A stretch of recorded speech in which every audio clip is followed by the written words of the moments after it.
तो चलिए बच्चों, आज हम स्टार्ट करते हैं एक्सरसाइज 1.2 का क्वेश्चन नंबर 2। और यहाँ पर हम क्वेश्चन के थ्रू आपको कंसेप्ट समझाने की प्रयास करेंगे, ठीक है। और यहाँ पे आज का जो टॉपिक है, टॉपिक में आपसे क्वेश्चन किया गया है कि पूर्णांकों का निम्नलिखित युग्मों का HCF, ठीक है। HCF मतलब जो होता है हाईएस्ट कॉमन फैक्टर, ठीक है। और एलसीएम का मतलब होता है हाईएस्ट कॉमन मल्टीपल, ठीक है। ज्ञात कीजिए तथा इसकी सहायता से जांच कीजिए कि दो संख्याओं का गुणनफल जो होता है वो एलसीएम इंटू एचसीएफ के बराबर होता है, ठीक है। पहले हम क्या करेंगे, पहले तो हम सीखेंगे कि एचसीएफ क्या होता है, ठीक है, एलसीएम क्या होता है। उसके बाद हम क्या करेंगे, इसके जो निकालने की गुणनखंड विधि का जो मेथड है वो क्या होता है। उसके बाद हम ये क्वेश्चन करेंगे जिसके थ्रू आपको क्वेश्चन में काफ़ी ज़्यादा आसान लगेगा, ठीक है। तो सबसे पहले हम एलसीएम देखते हैं। ओरली में बताऊंगा, आपको लिख कर नहीं बताऊंगा, लिखने में काफ़ी ज़्यादा टाइम लगेगा, आप इसको नोट कर लीजिएगा, ठीक है। चलिए एलसीएम की बात करते हैं। तो एलसीएम होता है वह छोटी से छोटी संख्या, ध्यान से सुनना। एलसीएम होती है वह छोटी से छोटी संख्या जो दी गई संख्याओं का पूर्णतया विभाज्य हो, ठीक है। ध्यान से सुनना, फिर से एक बार बता देता हूँ। एलसीएम वह छोटी से छोटी संख्या होती है जो दी गई संख्याओं से पूर्णतया विभाज्य हो, ठीक है। उसके बाद एचसीएफ की बात करें तो एचसीएफ वह बड़ी से बड़ी संख्या होती है जो दी गई संख्याओं को पूर्णतया विभाज्य करे। दोनों में डिफरेंस ये है कि एलसीएम छोटी से छोटी संख्या होती है जो संख्याओं से विभाजित होती है, लेकिन एचसीएफ जो होती है वो बड़ी से बड़ी संख्या होती है जो संख्याओं को विभाजित करती है, ठीक है। ये ध्यान से रखना। जैसे आपको बात करते हैं, छोटी सी संख्या ले लेते हैं आपकी, एक तो 16 ले लेते हैं और दूसरा ले लेते हैं 24, ठीक है। अभी इन दोनों का एलसीएम की बात करें तो एलसीएम कितना आएगा, ठीक है। एलसीएम की बात करें तो एलसीएम आएगा आपका 48, ठीक है। एलसीएम कितना आएगा 48, और एचसीएफ कितना आएगा 8 आएगा, ठीक है। एचसीएफ कितना आएगा 8 आएगा। अब देखो जो हमने डेफिनेशन बताई उसके थ्रू समझिए, आपको 100% समझ में आ जाएगा। एलसीएम क्या होता है, वह छोटी से छोटी संख्या जो दी गई संख्याओं से पूर्णतया विभाज्य हो। मतलब ये छोटी से छोटी, इससे पहले ऐसी कोई संख्या नहीं है जो 16 और 24 दोनों से पूर्णतया विभाज्य हो। ध्यान से सुनिएगा, 48 से पहले ऐसी कोई संख्या नहीं है जो 16 और 24 से पूर्णतया विभाज्य हो। इसका मतलब ये ऐसी छोटी से छोटी संख्या है जो 16 और 24 दोनों से विभाज्य हो रही है। मतलब 16 थी 48 और 24 दोनों 48, ठीक है। तो एलसीएम की डिफिनेशन के अनुसार ये आपका हो जाएगा परफेक्ट एलसीएम, ठीक है। क्योंकि आपकी अगली संख्या एक और आ जाएगी, आपकी 72 आएगी, वो भी इन दोनों से विभाज्य होगी। आपकी आज की 96 आ जाएगी, वो भी आपकी इन दोनों से विभाज्य होगी। लेकिन छोटी से छोटी संख्या तो आपकी 48 होगी, और वही आपकी क्या होगी, एलसीएम होगी, ना कि ये आपकी 72, ना कि आपकी 96, ठीक है। अब देखो, अब हम बात करते हैं एचसीएफ की, ठीक है। तो एचसीएफ में क्या होता है, वह बड़ी से बड़ी संख्या, तो मतलब इससे बड़ी ऐसी कोई भी संख्या नहीं है जो आपकी 16 और 24 दोनों को विभाज्य करे। ध्यान से सुनिएगा, 8 से बड़ी ऐसी कोई भी संख्या नहीं, क्योंकि ये बड़ी से बड़ी संख्या होती है एचसीएफ, ठीक है। 8 से बड़ी ऐसी कोई संख्या नहीं जो दोनों को विभाज्य करे। मतलब 8 के बाद 8, देखो 8 दूना 16 और 8 त्रिक 24, कितना, 8 दूना 16 और 8 त्रिक 24, मतलब दोनों को डिवाइड कर रही है, ठीक है। तो ये आपकी हो जाएगी एचसीएफ। और डिवाइड तो आपका ये भी करेगा, 2 भी करेगा, आपका 6 भी करेगा, सॉरी 6 नहीं करेगा, 4 भी करेगा, लेकिन ये आपकी क्या हो जाएंगी, ये इससे छोटी हो जाएंगी, ठीक है। और जो एचसीएफ आता है वो बड़ी से बड़ी संख्या होती है, और एलसीएम क्या होता है, छोटी से छोटी संख्या होती है, ठीक है। तो आई होप ये कंसेप्ट आपकी समझ में आया होगा, ठीक है। अब यहाँ पे निकालते कैसे हैं, ठीक है। आप यहाँ पे जैसे हमने बताया 16 और 24, ठीक है। तो इसके सबसे पहले हम प्राइम फैक्टर करते हैं। प्राइम फैक्टर का मतलब अभाज्य गुणनखंड, जिसको हमने लास्ट वीडियो में आपको बताया था, वैसे ही आप कर लेंगे। तो यहाँ पे इसका जो मिलेगा 2 गुणे 2 गुणे 2 गुणे 2, ठीक है। 2 दूना 4, दूना 8, दूना 16, ठीक है। इसी तरीके से हम इसका करेंगे तो 2 दूना 4, 3 12, दूना 24, ठीक है। यहाँ पे 2 कर लेते हैं, यहाँ पे 3 कर लेते हैं, ठीक है। अब देखो यहाँ पे अगर हम एचसीएफ की बात करें तो एचसीएफ में वो संख्याएं हम लेते हैं, वो गुणनखंड लेते हैं तो दोनों में उभयनिष्ठ हो, मतलब दोनों में उपस्थित हो। तो देखो यहाँ पे 1 2 है, यहाँ पे 1 2, तो यहाँ से 2 ले लिए, यहाँ पे 2 है, यहाँ पे 2 है, यहाँ से हमने 2 ले लिया, यहाँ पे 2 है, यहाँ पे 2 है, यहाँ से हमने 2 ले लिया, और आगे यहाँ पे 2 है लेकिन यहाँ पे नहीं है, 3 यहाँ पे है लेकिन यहाँ पे नहीं है, तो आगे हम छोड़ देते हैं। यही होता है HCF, ठीक है। फिर देखो 2 का गुणा 2 से 4, 4 का गुणा 2 से मतलब 8, तो यहाँ पे HCF कितना है, 8 आएगा, ठीक है। HCF का मतलब ये होता है कि हम जो दोनों में कॉमन होते हैं गुणनखंड वो सिर्फ लेते हैं, सिर्फ वो लेते हैं। ध्यान से सुनना, HCF में क्या होता है, जो दोनों में उभयनिष्ठ हो, जो दोनों में उपस्थित हो, हम वो गुणनखंड लेते हैं सिर्फ, ठीक है। उसके बाद LCM में तो पहले तो हम वो लेते हैं जो दोनों में उभयनिष्ठ हो, ठीक है। जैसे यहाँ पे 2 मिल गया, 2 मिल गया, 2 मिल गया, ठीक है। उसके बाद हमें जो दोनों में नहीं मिलता है वो किसी एक में हो, वो भी हम उठा लेते हैं। जैसे यहाँ पे हमें इसका जोड़ा नहीं मिला था तो इसको उठा लेते हैं, इसका जोड़ा नहीं मिला था यहाँ पे इसको उठा लेते हैं। ये होता है आपका LCM, ठीक है। अब इसको गुणा कर लेते हैं तो 2 दूना 4 दूना 8 दूना 16 हैं 48, तो यहाँ से आपका LCM कितना आ जाएगा, 48 आ गया। ये था मेथड आपका LCM और HCF निकालने का, जो है गुणनखंड विधि से, ठीक है। तो आई होप ये भी आपको समझ में आ गया। अब हम क्वेश्चन करेंगे जिसके जो आप आसानी से समझ सकते हो, ठीक है। क्वेश्चन नंबर फर्स्ट आपका क्या दिया गया है, देख लेते हैं यहाँ पे 26 और 91, ठीक है। ये 26 और 91, तो क्वेश्चन नंबर फर्स्ट आपका है 26, ठीक है, और दूसरा 91, ठीक है। अब इसके अगर हम फैक्टर करेंगे तो आपको 2 ही फैक्टर मिलेंगे, 13 और 26, और इसके हम फैक्टर करेंगे तो आपको 2 ही फैक्टर मिलेंगे, 13 और 7, ठीक है। कैसे निकालेंगे चलिए एक बार फिर से बता देते हैं, और इसके बाद हम क्वेश्चन में फैक्टर बताना नहीं निकालेंगे, ठीक है। फैक्टर निकालना आपको नहीं बताएंगे, आपको डायरेक्टली आपको बता देंगे।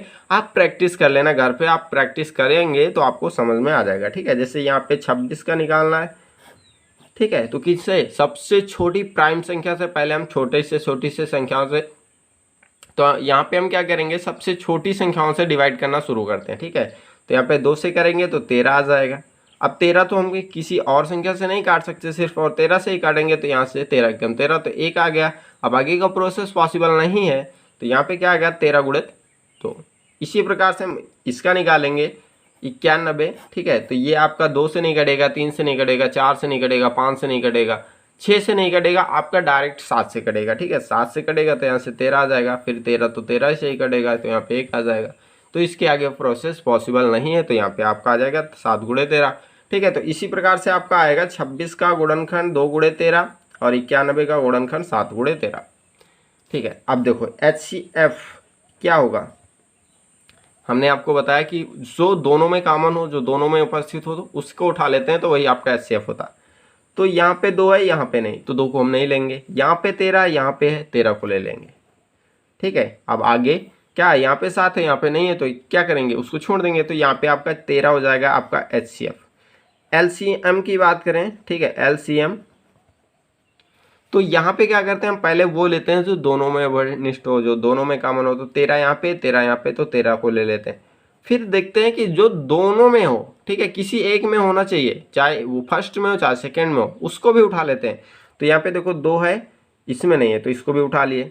यहाँ पे 7 है, यहाँ पे नहीं है, तो इसको भी उठा लिए। अब यहाँ पे जब आप इसको गुणा करोगे तो 13 दूना 26, ठीक है। ऐसे देखो 7 दूना 14 और 14 गुणे 13 करोगे कितना आएगा, इसका गुणा करेंगे तो आपका आ जाएगा 182। ये आपका आ जाएगा LCM, ठीक है। तो ये क्वेश्चन हो जाएगा आपका, आंसर आपका आ जाएगा LCM कितना आया 182 और HCF कितना आया 13, ठीक है। सेकंड क्वेश्चन देख लेते हैं। इसी में आपको दिया गया 510 और 92, ठीक है। 510 और 92 का फैक्टर, पहले सबसे पहले आपका काम है फैक्टर निकालो।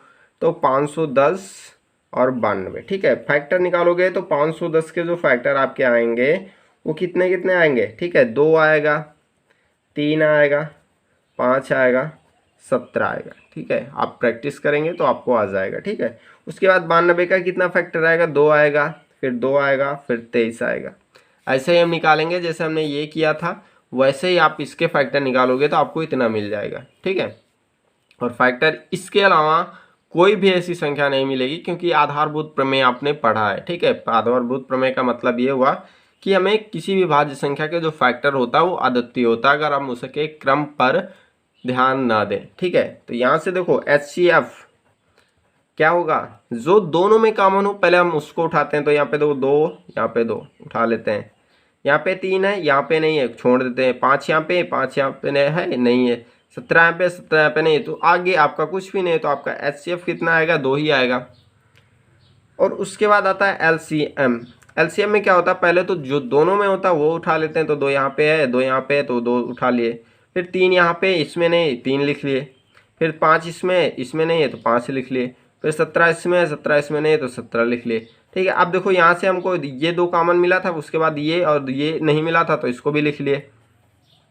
अब इनका मल्टीप्लाई कर लो, ठीक है, आपस में मल्टीप्लाई कर लो, तो आपका जो आंसर आएगा 23,460, मतलब 23,460, ये आपका आ जाएगा आंसर। ठीक है, ये आपका क्या निकला है, ये आपका निकला है LCM, और ये निकला है आपका क्या है, आपका HCF। ठीक है, अब देखो यहाँ पे आपका जो लास्ट क्वेश्चन बच रहा है, लास्ट क्वेश्चन क्या है ये देख लेते हैं, वो भी 336 और 54। ठीक है, LCM और HCF दोनों निकालना है, और हमें आपको जांच करके भी दिखाना है। ठीक है, अब मैं तो बोल ही गया था कि आपको जांच करके भी दिखाना, तो चलिए एक क्वेश्चन में, इस क्वेश्चन में बता देता हूँ, और सारे क्वेश्चन में आप कर लीजिएगा। ठीक है, देखो आपको क्वेश्चन में दिया गया 336 और 54। ठीक है, दोनों का क्या निकालना है आपको, LCM और HCF। ठीक है, LCM के लिए आपको सबसे पहले क्या करना पड़ेगा, फैक्टर बनाना।